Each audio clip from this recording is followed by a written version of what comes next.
DCXL 558 Radyo Trabaho. Pagbati mula sa himpilan, gumagabay sa inyong hanapbuhay ngayong Kapaskuhan. Mahirap man ang buhay ngayon, Pasko'y maligayang ipagdiwang natin. Kasama mo ang DCXL sa pagsalubong, sa pagsilang ng ating Panginoong Jesus. Ang hiling sa Paskong dating, Pasko natin ay pagpalain. Ang hiling sa Paskong dating, Pasko natin ay pagpalain. Sa masaganang Pasko ng bawat Pilipino, DCXL ang kasama mo. DCXL ang kasama mo. DCXL 558, maligayang Pasko. Maligayang Pasko at manigong bagong taon mula sa DCXL 558 Radyo Trabaho. Buong puwersa ng mga radyoman. Kasama mo sa palasyo ng Malacanang. Buong bansa. Live tayo, Luzon, Visayas, Mindanao. RMN News Nationwide. Mabuhay Pilipinas, umaga po ng Webes. Mga kasama, kami po yung mga radyoman. Ako si Buddy Oberas. At 12 na po sa buwan ng Disyembre, ako po si Radyoman Willie Delgado Jr. Live tayo nationwide sa lahat ng Rmn stations. Live din po sa WRMN New York, USA. At sa Facebook Rmn News. Headlines. RMN News Nationwide. Maynila at Manila Water nagbabala na higit sa 100% tasingil sa tubig matapos kansilahin ang extension ng concession agreements. Definitely, it will go very high. Pangulong Duterte, pag-aaralan muna ang legal consequences ng hindi pagsingil ng water concessioners ng danyos ng pamahalaan. 2019 Southeast Asian Games, formal na nagtapos. Ang Pilipinas tinanghal na kampiyon. I hereby declare the Southeast Asian Games closed. We celebrate today as overall champions of the 30th SEA Games. Industriya sa sports dapat palakasin ayon kay House Speaker Alan Peter Cayetano. Ang sports po ba ay gagawin natin priority? Mga leader ng National Democratic Front payag sa muling pagbuhay sa usapang pangkapayapaan. 4.1 trillion pesos 2020 national budget, ratipikado na ng Kamara at Senado. Balitan datak RMN, lalaki pinaresto ng sariling ina dahil sa pagtatanim ng marijuana sa Bacolod City. Sa ibayong dagat, climate activist na si Greta Thunberg, itinanghal na 2019 Person of the Year ng Time Magazine. Sa sports, Gilas Pilipinas coach Team Co nagpasalamat sa kanyang mga assistant coach sa Barangay Ginebra. PBA Governors Cup semifinals magsisimula na sa Sabado. At sa showbiz, Fumiya Sankay sumailalim sa lung operation. Weather Update. RMN News Nationwide. Mga kasama, Radyoman Willie, asahan na unti-unting paglamig ng panahon dahil sa patuloy na pagbaba po ng temperatura, lalo na sa hilagang Luzon. Lumika po ng Sand Castle habang nasa Paway Sand Dunes sa Ilocos Norte. Pero may mahihinang ulan po sa Ilocos Region, Cagayan Valley at Cordillera, dulot po ng hanging amihan. At sumadya kayo sa Dumaguete City kung kayo po'y malapit lang, Negros Oriental. Kasabay naman ang pagdiriwang ng Kasadyaan Festival dahil maliwalas po ang panahon sa Kabisayaan.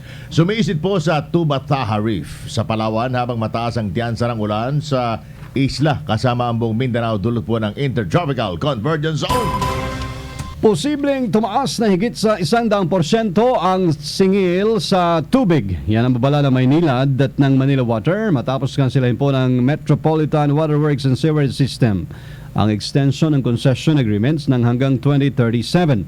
Ayon kay Maynilad President and CEO Ramoncito Fernandez, malaki ang magiging epekto ng pagkansila sa pagpapalawig po ng water concession agreement sa pagtatakda ng singil sa tubig. We believe also that it's not proper to unilaterally revoke an agreement. Definitely, it will go very high because the rationale of the extension at that time was to mitigate any spikes in tariffs or presyo ng tubig because nga ho, kailangan pong mag-invest pa ng mga water concessioners ng mas malaki. Madadagdag din sa mga babawiin sa mga consumer ang gagasusin ng Maynilad at ng Manila Water sa Kaliwa Dam. Hindi lang ho unfair. Hindi lang po bit unfair. We view it in very grave concern because we have acted on very good faith. We've invested long-term investments for water infrastructure. A lot of banks have already called our finance department and asking if we can still support the loans that we have contracted with them long-term. Serious implication po talaga. Iginit naman ni Manila Water Board Member Antonio Aquino, kailangan po na extension sa kontrata para matapos ang kanilang mga proyekto sa mas mahabang panahon at may iwasan nga water rate hike. Doon po sa extension na yon, nagkaroon na po ng dalawang rate rebasing processes kung saan po ang naging assumption is yung extended term. Kanya kung mawawala yung extended term, talaga pong magkakaroon po ng mas malaking adjustment kung ang mababawi mo doon sa mas maikling panahon. Oras na mapaso ang kontrata sa Maynilad at Manila Water sa 2022, pwede pong pumasok iba pang pribadong kumpanya. Aminado naman si MWSS Deputy Administrator Leonor Cleopas na hindi na nila kakayaning saluhin ang trabaho. Napakaliit ng aming empleyado, mahigit 100 lang po. At So hindi kaya? Sa ngayon po, kung existing resources, hindi po kaya. Una lang sinabi ng Maywas na nagdesisyon ang kanilang board noong December 5 na bawiin ang kanilang resolusyon sa pag-aproba sa extension ng kasunduan. Binigyan ng dalawang water concessionaire ng 3 araw para tumugon sa desisyon ng MWSS board. Humingi naman ng paumanhin si Manila Water President and CEO Jose Rene Almendras kay Pangulong Rodrigo Duterte. Ito matapos ikagalit ng Pangulo ang ruling ng Singapore Arbitration Court na nag-aata sa Pilipinas na bayaran ang 7.3 billion pesos na danyos sa Manila Water. Ayon kay Almendras, ang galit ng Pangulo ang dahilan kung bakit hindi na nila itinutulak ang paniningil ng danyos sa pamahalaan. Hindi nila hangad na galitin ang Pangulo at susunod sila sa anumang utos ng lider ng bansa. Ayaw po namin kalabanin ang Pangulong Rodrigo Duterte po. Mabuti po ang ginagawa niya para sa taong bayan. Sumusuporta po kami. Humihingi po kami ng paumanhin kung nagalit siya dahil sa arbitral ruling. Pero iginiit niya na wala silang control sa inisyong desisyon ng Arbitral Tribunal ng Singapore. Sa kaugnay pa ring balita, posibleng managot sina dating Paulong Fidel B. Ramos at Gloria Macapagal-Arroyo. Mga kasama, ito sa questionabling kontratang pinasok ng gobyerno sa Maynilad at Manila Water. Ayon kay Presidential Spokesperson Salvador Panelo, dapat munang mapatunayan na may nangyaring conspiracy o sabuatan sa pagitan ni Ramos at Arroyo. Kung hindi naman anya mapatutunayan, tsak na absuelto ang dalawang dating presidente. Matatandang nilagdaan ang Water Concession Agreement noong 1997 sa ilalim pa ng administrasyon ni ABR at mapapaso naman sa 2022. Pero na-renew ito sa Arroyo Administration noong 2009 at pinalawig pa ng 15 taon. Pangulong Duterte, pag-aaralan muna ang legal consequence ng hindi pagsingil ng water concessioners ng danyos sa pamahalaan bago planuhin ang susunod na hakbang laban sa mga ito. Kasama natin sa balita, Radyoman Angel Ronquillo. Nagarating na kay Pangulong Rodrigo Duterte ang mga sulat ng Maynilad at Manila Water na permado ni Manuel Pangilinan at Fernando Zubelde Ayala. Ayon kay Presidential Spokesperson Salvador Panelo, nagasaad sa mga sulat at tinatanggap na nilang gusto ng Pangulo na pag-aralang muli ang kanilang concession agreement para sa posibleng pagbabago sa mga sinasabing tagilid na probisyon. Sinabi ng Manila Water na hindi na sila maningil pa ng 7.39 billion pesos sa gobyerno habang inihagdi ng Presidente ng Maynilad sa isang hearing na hindi na rin kailangan pa magbayad ang gobyerno ng 3.4 billion pesos sa danyos sa kanila. Sa ngayon, sinabi ni Secretary Panelo na pag-aaralan pa ng Pangulo ang development na ito, pati yung mga legal consequences bago magdesisyon. Kakausapin muna anya ng Pangulo ang mga abogado na kasama sa preparasyon, negosasyon at pagsasapinal ng concession agreement. Sa ngayon, nangangahulugan aniya ang hakbang na ito na maprotektahan ng publiko sa pagbabayad ng 10.8 billion pesos sa mga kumpanyang bigo na mano-mano magbigay ng dekalidad na serbisyo. Kasama mo sa DZXL Manila, Radyoman Angel Ronquillo, Tatak, Rmn. Philippines 2019 30th SEA Games. Rmn News Nationwide. Opisyal na pong nagtapos ang 30th Southeast Asian Games sa seremonya na ginanap sa New Clark City Athletic Stadium dyan sa Tarlac. Nakamit ng bansang overall championship na magtapos tayo na may kabuang 387 medalya. Yan po ay 149 golds, 117 silvers at 121 bronze. Nasa ikalawang pwesto ang Vietnam habang pumangatlo sa karera ang Thailand. Ang lupang hinirang ay nawit ni Arnel Pineda na sinundan ng drone show at parada ng atleta, team officials at volunteers mula sa 11 bansang kalahok. Maliban dyan, nagtanghal din si Pineda at bandang K.O. Jones ng iba't ibang kanta, kabilang ng sikat na awitin ng Queen, We Are the Champions. Tampok din ang native dance number mula sa Aita Festival Dancers of Porac at ang singing performance mula po naman sa Manila Concert Choir. Sinundan ito na awarding ng special prizes kung saan binigyan ng Fair Play Award dahil sa pagsigip sa Indonesian surfer. Sa talumpatin House Speaker at SEA Games Organizing Committee Chair Alan Peter Cayetano, ipagdiwang ang tagumpay ng atleta at pasalamatan po ang mga volunteer na tumulong sa hosting duties. Overall championship, biggest SEA Games, most viewed SEA Games, the first SEA Games that adopted a much higher standard, the standard of Asian Games, making it truly a world-class multi-sporting event. Unang nangyari po ito sa Pilipinas. Gold medals, kay tagal-tagal mong nawala, pero babalik ka rin. At nandito ka na ngayon. Si Executive Secretary Salvador Medialdea ang formal pong nagdeklara ng pagtatapos ng biennial meet sa pamagitan ng pagpatay ng apoy sa kawa o sa controversial na cauldron. I hereby declare the Southeast Asian Games closed, and I call upon the youth of the Southeast Asian countries to assemble 2 years from now at Hanoi, Vietnam, to celebrate the 31st Southeast Asian Games. May they display cheerfulness and concord so that the sports torch may be carried on with even greater eagerness, courage, and honor for the good of humanity throughout the ages. Let us not forget that we all one as one. Mabuhay kayong lahat. Ipinasa na rin po ang SEA Games flag sa Vietnam nga sa susunod na pag-host nila sa 2021. Main performer naman ang seremonyang Black Eyed Peas sa panguna ni Apple Diap na kumanta ng 10 awitin para purihin ang lahat po ng atleta. Huling napanalunan ng bansa ang championship ng 2005 nang maging host tayo ng regional sports event, mga kasama. Umaasa si House Speaker at pinuno ng SEA Games Organizing Committee Alan Peter Cayetano na mabibigyan ng dagdag na pondo ang sports industry sa bansa. Ay kay Cayetano, ang dagdag pondo ay malaking may tutulong lalo na para iangat ang mga Pilipinong atleta. Sa pamagitan din ito, maraming sports facilities ang maitatayo. We have been praying that sports once again become a national priority. Nakikinig po ang Pangulong Duterte. Ang sports po ba ay gagawin natin priority? Nakikinig po ang Senado. Gusto ba natin ng mas maraming pondo sa sports? Nakikinig ang Kongreso. Gusto ba natin ng mas malaking pondo sa sports? Ang mensahe naman ni Cayetano sa mga nagdududa at mumupuna sa pag-host ng Pilipinas sa SEA Games, peace be with you.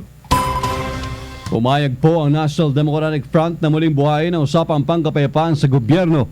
Matatandaan, nagpunta ng Netherlands si Bello noong December 6, alinsunod sa utos ng Pangulong makipag-usap kay Communist Party of the Philippines founder Jose Maria Sison. Gayon din kay NDF Senior Advisor Luis Salandoni at Chief Negotiation Fidel Agkawili.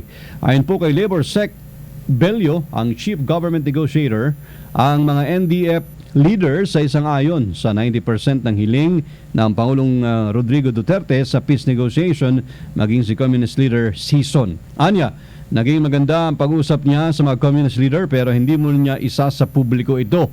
Ang proseso o kung ano magiging setup ng peace talks nakadepende pa rin kay Pangulong Duterte. Gate po ni Bello, hindi pa inaabandona ng Pangulong kanyang pangarap na magkaroon ng pangmatagalang kapayapaan. Kumpiyansa si Bello na ikitutuwa ng Pangulo ang resulta ng kanyang meeting.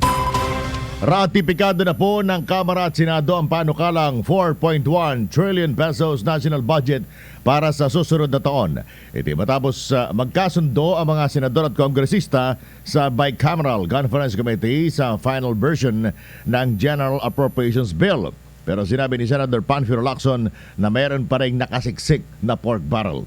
Base po sa source ni Lacson, nakapaloob sa ang 1,253 budget items na nagkakalaga ng 83.20 o 219 billion pesos na pinagkunan naman ng mga kongresista para sa kanilang 742 projects na nagkakalaga ng 16.34 billion pesos na isiningit sa BICAM report.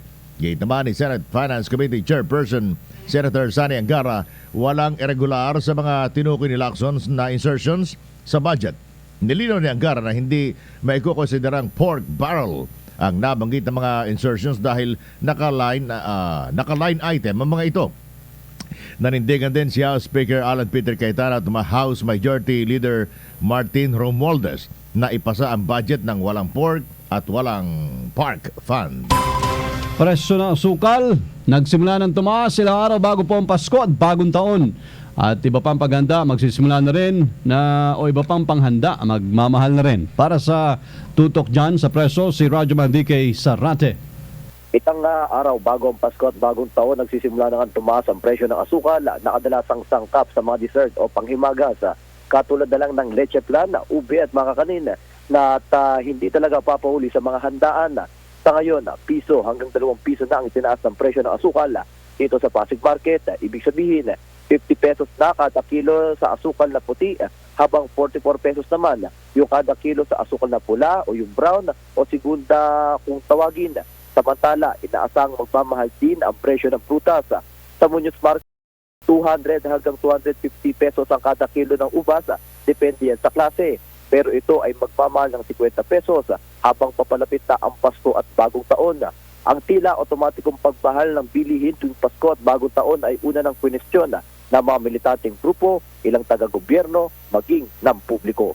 Kasama mo sa DCXL Manila, Radyoman DK Sarate, Tatak Rmn.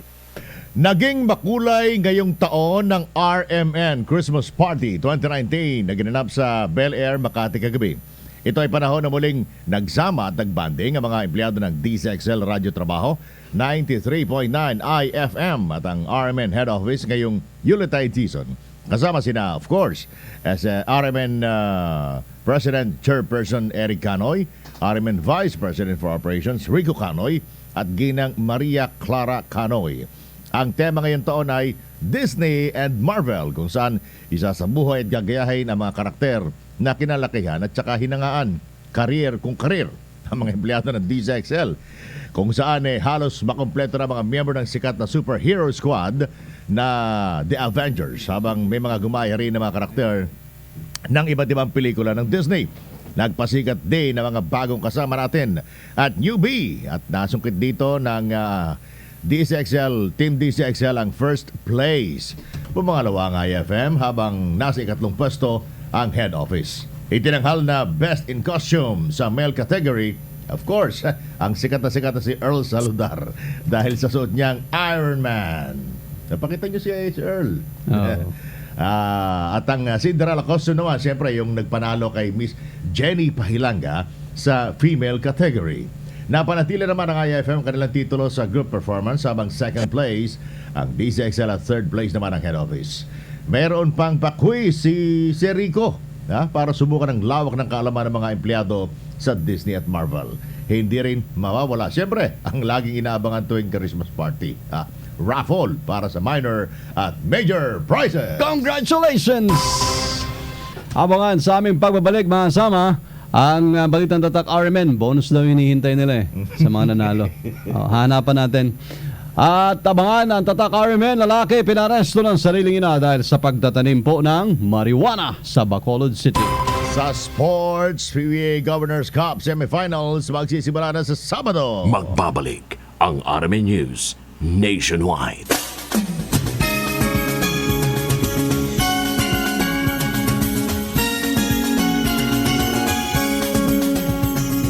Mahirap man ang buhay ngayon, Pasko'y maligayang ipagdiwang natin.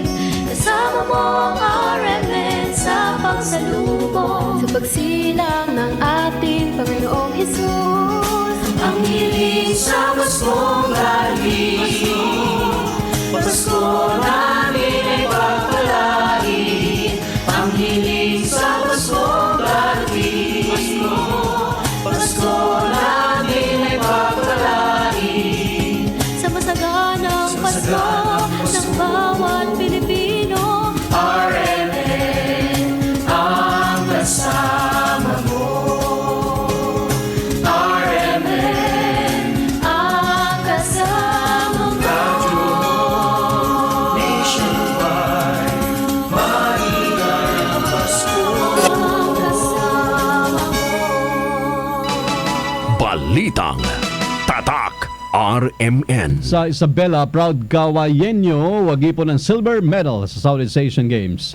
Para sa detalye, Radyoman Jeronimo Dig ng IFM Kawayan. Wagi ng silver medalist sa snooker's men's double competition ang isang proud kawayenyo sa 30th Southeast Asian Games at iniaali nito sa kanyang pamilya at pagtulong sa kapatid na sumasa ilalim sa dialysis dahil sa sakit na kidney. Ayon kay Ginoong Alvin Barbero, dahil nakuha nila ng kanyang partner na si Jeffrey Roda ang silver medal, ay inaasahan na makakatanggap sila ng cash incentive na ipagkakaloob ng pamahalaan sa mga atletang nagwagi ng medalya sa SEA Games. Inaasahan na sa darating na December 18 ay magtutungo sila sa Malacanang para tanggapin ang ipagkakaloob ng pamahalaan. Samantala, ilang oportunidad sa larangan ng snooker ang nagbukas sa kanila matapos na magwagi ng silver medal. Inaayos na ang sasalihan nilang international competition at ilang kaibigan nila ang magbibigay sa kanila ng billiard taco na magmumula pa sa bansang Thailand. May ilan na rin umanong mga interesado na magbigay sa kanila ng sponsorship. Nagpasalamat naman ito sa mga taong labis na sumuporta sa kanya, lalo na nang ito ay nagsisimula pa lamang sa naturang kompetisyon. Kasama mo sa IFM Kawayan, Radyoman Jeronimo Dig, Tatak RMN. Sa lalawigan ng Pangasinan, Health Office ng lalawigan, waasang mababawasan ang mabibiktima ng mga paputok ngayon pong bagong taon. Kasama natin sa balita, Radyoman Ella Garcia ng IFM Dagupan. Umaasa ang Pangasinan Health Office sa PHO na mapapababa ang bilang ng kaso ng nabibiktima ng paputok dahil sa Open Iwas sa Putok 2019 ng ahensya. Sa panayam ng IFM Dagupan kay Dr. Ana de Guzman, na Provincial Health Officer, taong 2017 nakapagtala ang lalawigan ng Pangasinan ng 107 na kaso at taong 2018 nagkaroon ng 101 na kaso, kung kaya't inaasahan na maibababa ito ng 50% o kung maaari ay zero injury. Nanawagan si de Guzman sa mga stakeholders at partners ng ahensya na paigtingin ang Oplan Iwas sa Putok at gawin ang trabaho upang wala nang mabiktima pa ng paputok. Samantala, inihahanda na ng PHO ang mga kagamitan ng kakailanganin ng 14 na ospital para sa mga mabibiktima ng paputok. Kasama mo sa IFM Dagupan, Radyoman Ella Garcia, Tatak RMN. Sa Visayas, Bacolod tayo, lalaki pinarestuhan na ina dahil sa pagtatanim po ng marijuana. Para sa detalye, Radyoman Albert Hiner ng RMN Bacolod. Binaresto mismo ng isang ina ang kanyang sariling anak dahil sa pagtatanim ng marijuana plants sa loob mismo ng kanilang compound. Inaresto si Albert Lopez, 47 anyos, ng Doña Juliana Subdivision, Barangay Taculing, Bacolod City. Na-recover ng otoridad ang 14 na fully grown marijuana plants, 3 botilya na naglalaman ng dahon ng marijuana at improvised marijuana pipe. Napag-alaman naman ng otoridad na maliban sa paggamit, binibinta pa ng suspect ang dahon ng marijuana. Kasama mo sa DYHB Bacolod, Radyoman Albert Hiner. Tatak RMN. Sa Buanga del Sur naman, 2 arestado sa magkahiwalay na buy-bust operation. Kasama natin sa balita, Radyoman Kenneth Bustamante ng RMN Pagadian. 2 lalaki ang arestado sa magkahiwalay na buy-bust operation sa bayan ng Dukoran at lungsod ng Pagadian sa lalawigan ng Zamboanga del Sur. Sa sitio Old Somel, Barangay Baclay, Tukuran, ikinasa ang buy-bust operation kung saan naaresto ng Provincial Drugs Enforcement Unit at Tukuran Municipal Police Station ang target na si John Mark Isidro Briones na dating drug surrendery. 5 sachet ng hininalang shabu at bypass money ang nakumpiska mula sa suspect. Isa pang lalaki ang inaristo ng pulisya sa barangay Balangasan, Pagadian City. Hinilala ang suspect na si Joel Manhuyon, 40 anyos at residente sa bayan ng Dinas nitong probinsya. May 10 sachet ng hinihinalang shabu ang nakuha mula kay Joel. Mahaharap sila sa reklamong paglabag sa Republic Act 9165 o Comprehensive Dangerous Drugs Act of 2002. Kasama mo sa DXPR Pagadian, Radyoman Kenneth Bustamante, Tatak Rmn. Sa Ampatuan, Maguindanao, Municipal Treasurer, tinambangan. Para sa detalye, Radyoman Datu Amir Silsuat ng Rmn Cotabato. Sugatan sa pananambang kahapon ang Municipal Treasurer ng Bayan ng Ampatuan at ang kanyang asawa sa probinsya ng Maguindanao. Kinilala ang biktimang sina Rochelle Quit, Municipal Treasurer ng Ampatuan, Maguindanao, at ang kanyang asawang si Jerry Quit na mabilis na isinugol sa Maguindanao Provincial Hospital. Sa report ay sakay ng kulay itim na Mitsubishi Montero ang mga biktima mula sa Cotabato City pauwi sa kanilang lugar. Pero pagsapit nila sa Barangay Bagan sa Bayan ng Gindulungan, Maguindanao ay dito na nangyari ang pananambang sa mga biktima. Matapos ang pananambang ay mabilis na tumakas ang mga salarin habang sinasagawa ang pursuit operation laban naman sa mga suspect. Inaalam pa sa ngayon ang motibo at kung sino ang may kagagawan sa nangyaring pananambang kahapon. Kasama mo sa DXMY Cotabato, Radyoman Amir Sinsuat, Tatak RMN. Business News. RMN News Nationwide. Tumaas na po ang presyo ng hamon sa ilang mga pamilihan bago ang Pasko. Aabot sa 20 to 30 pesos na itinaas sa presyo ng ilang produktong hamon. Gaya po ng sliced Chinese ham na ngayon ay nasa 1,360 pesos na. At kasunod dyan ay magtataas din po ang presyo ng mga lechong baboy na aabot sa 500 pesos sa pagsapit daw ng December 15. Palitan ng piso kontra dolyar, 51 pesos. Balitang Sports. RMN News Nationwide. Matapos makuha ang gintong medalya ng Gilas Pilipinas sa 30th Southeast Asian Games, pinasalamatan po ni Coach Tim Cone ang kanyang mga coaching staff sa Ginebra. Ayon kay Cone, matapos niya ipabay muna sa kanyang coaching staff, ang Ginebra team ay mas nakapag-focus naman siya sa Gilas para nga po sa SEA Games. At kasunod niyan ay pinasalamatan ni Cone sina Assistant Coach Olsen Rosella at Head of Analytics Patrick Partosa dahil sa sila muna na mahala sa kupunan ng Ginebra. Samantala, maghanap naman na ang Northport Batang Pier laban sa Barangay Ginebra sa resumption po ng PBA Governors Semis na sa darating na Sabado, December 14, mga kasama. Balitang Showbiz. RMN News Nationwide. Fumiya Sankay, sumailalim po sa lung operation. Alamin nga natin kung bakit mula kay Mama Lu. Agad sumailalim kahapon sa lung operation ang 24-year-old Japanese kapamilya talent na si Fumiya Sankay sa Japan. Sa kanyang vlog sa YouTube, sinabi nito na kinailangan niya ng immediate treatment matapos makitaan na may butas ang kanyang baga. Nabatid na magpapacheck up lang sana si Fumiya ng araw na yon nang biglang pinayuhan siya ng doktor na kailangan na niyang operahan. Kasabay nito, nagpasalamat ang aktor at humingi ng dasal sa kanyang mga fans para sa kanyang mabilis na paggaling. Samantala, bisitahin ang aming Facebook page, RMN DCXL 558 Manila, at mag-subscribe sa aming YouTube accounts, DCXL Events at DCXL Radyo Trabaho. Yan ang trending chika ngayong Thursday morning. Ako si Mamalu, Tatak RMN. World News.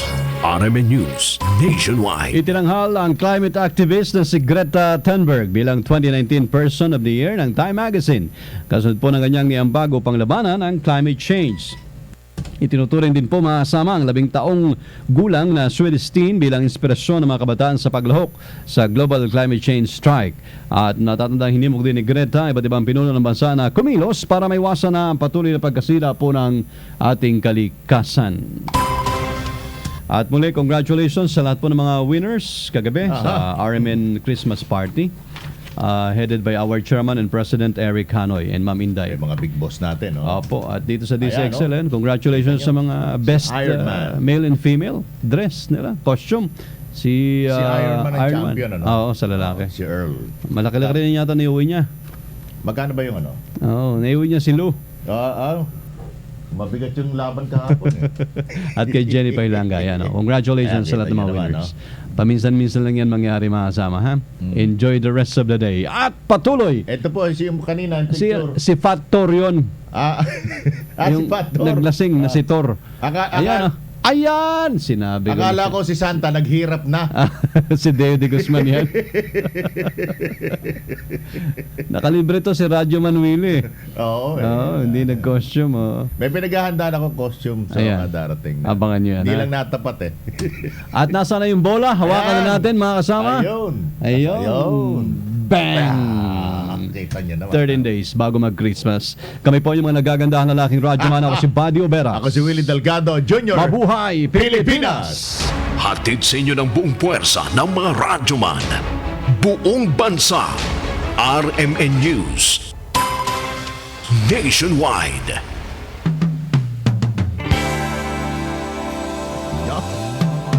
Yung newbies ng DZXL ay congratulations, sila ang nanalo.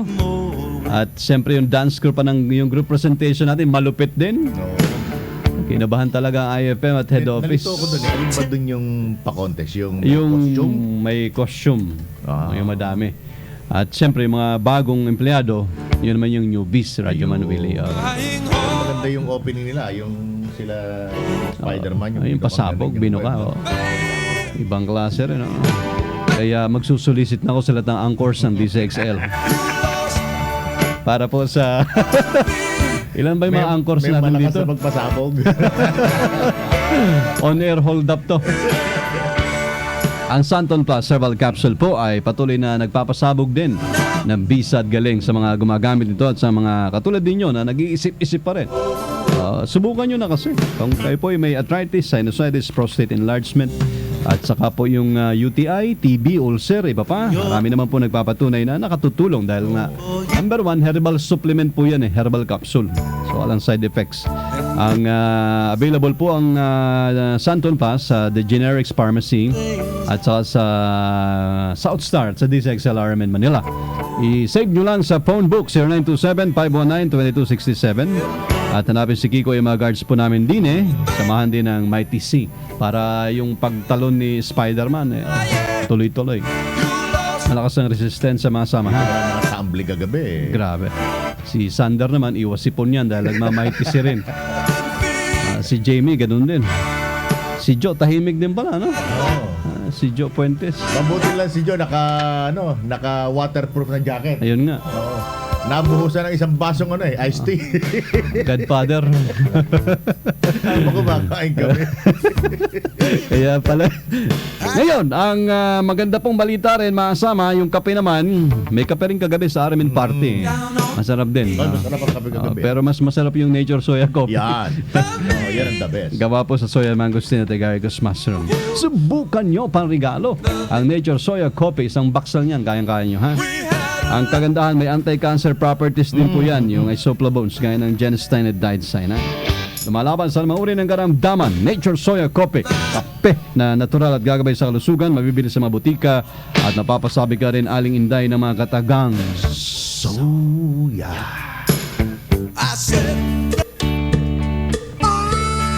Turbo Food Supplement for Men. Ito hindi nakasaling kahapon, Costume din.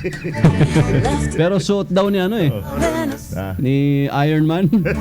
Natabunan lang. Sinuot niya yan o ininom niya. Ininom daw ni Iron Man kagabi. Kaya nanalo. At umiilaw yung dibdib niya talaga. Sige po, Turbo Food Supplement for Men with maca and clavo huasca. Natural ingredients, herbs, pampalakas po ng resistensya sa anumang performance. Individual, solo performance, or by group. Ay, wag naman. Delikado na yun. Opo, ang Turbo Food Supplement. Ba't pala si Radyoman George kagabi? Ha? May iba ba siyang Alam ko naglalanggas. Ayun. Inaasahan namin ang costume ni Radyoman George. Wala Opo. Turbo Food Supplement for... Ayan! Ha? Hinahanap ka namin doon. Salahan ni Turbo. Ayun, dahil kay Turbo pala. Isipin nyo na lang kung pagod na po kayo pero kinakalan nyo ng assistance para mas may alab ang labing-labing. Andyan po ang Turbo Food Supplement for Men, ha? At available po sa DZXL RMN Manila. Si Alex, maganda rin yung costume kagabi. Ay, tindi ng effort ni Alex. Matindi. Yung buhok niya, hindi ko nahawakan pero pasok Tapos si Glenn, makasama sa pelikulang Up. Oh, ang ganda. Cute. Anyway, congratulations sa lahat. Yeah. Bakit di na kasama si Glenn? May nauna na eh. Kasi dalawa yung dalawa sila. Dalawa yung Cinderella. Russell, dalawa. Dalawa yung Cinderella, dalawa yung... tama, dalawa yung Cinderella. Hindi kayo lumabas si Glenn? Hindi siya naikutan ni Spotter eh.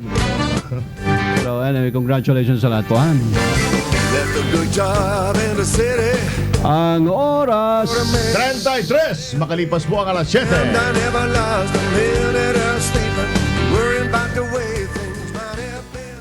Ang oras na ito ay hatid sa inyo ng Palawan Express. That time check was brought to you by ACS Manufacturing Corporation, ISO certified, world-class quality.